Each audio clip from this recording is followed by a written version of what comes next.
Hi Nathan, thanks for giving me 5 minutes. We've just launched this brilliant new server swap out service, but some of our customers are a little bit confused as to what it really means. They've got us as their support team, they've got a really good backup, they've got a cloud backup, they think they've got everything going on. So why do they need this server swap out service? Why will it be so brilliant for our customers?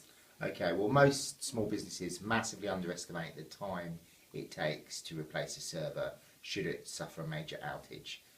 Typically, it's even on planned installations, it's a week, sometimes 2 weeks, to purchase a new server, install it, upload it, and start to restore the applications and data. And that's even if they have got a good backup? That's even if they're ready to go. Yeah, they're ready with their backup, their data. They need somewhere to restore it onto. Modern servers take at least 2 or 3 days to build. You have to have the physical server. It has to be assembled, installed on site, ordered and delivered. Sometimes they come in 10 different boxes. It takes a great deal of time to deploy a server on site.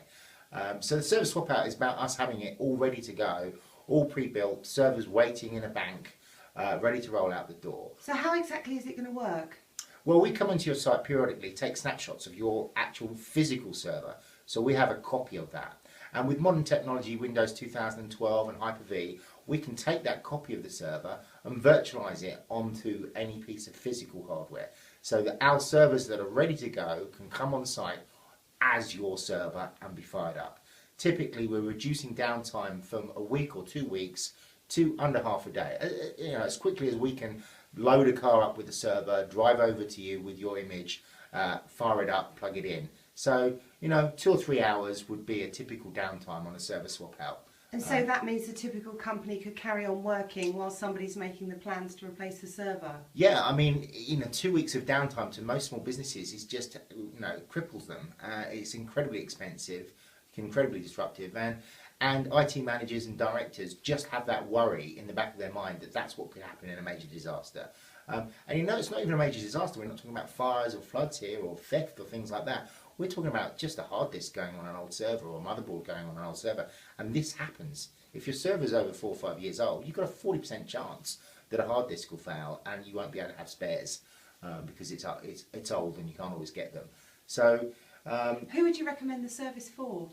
Anyone that keeps their servers more than 5 or 6 years, which, frankly, most small businesses.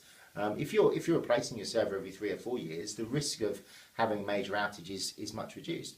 So either you have to replace your servers really regularly, or you should have a contingency plan for when they will fail, because it is when, it's not if. Why haven't we done this before, Nathan? Is this new technology? Yes, 2012 is the first virtualization platform that is really affordable for small businesses. They can have the same solutions that previously cost hundreds of thousands of pounds and only enterprises could afford to have. So even a small business with just one server could take advantage of virtualizing that server. We're launching this as a value-added service to our clients. We want them to have no downtime. We want them to feel secure and safe, that they know that they have a strategy in place to mitigate risk and give them peace of mind, really. We've decided is, okay, we know that 1 in 5 of our clients will suffer a major outage this year. And if we've got a server ready to go out the door that would reduce their downtime, reduce their stress, that's a good thing that we want for our clients. Absolutely. And how long will we lend it to them? 2 weeks. 2 weeks, which is a good enough time to kind of get organised for a new solution. And I suppose that might not necessarily be a hardware replacement. It might be moving to the cloud. Well, yeah, if we can get spares and we can repair the old server, great. If we can order a new motherboard. If the server's over 5 or 6 years, it needs to be replaced.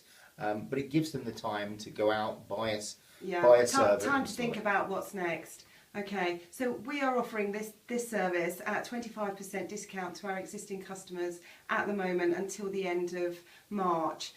Please get in touch if this is something that's of interest to you, because the places are limited and we will be giving away this product on a first come first served basis. One of the great things is once it's virtualized, the installation of a new server is much more expedient as well. So there are savings to be made when it actually comes to the installation of your new server.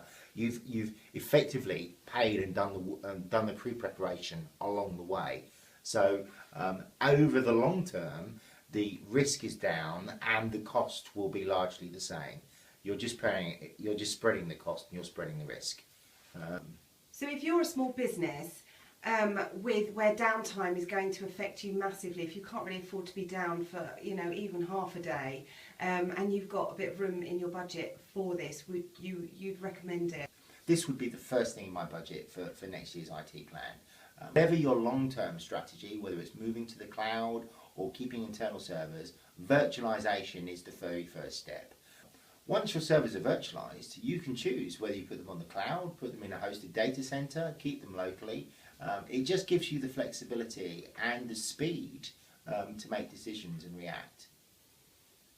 Okay, thanks very much for explaining, Nathan. I hope that helps everybody, and you're now aware of what our new server swap out service is. Please do get in touch as soon as possible. Numbers are rising and we unfortunately at the moment don't have room for everybody. Be quick. Thanks, bye.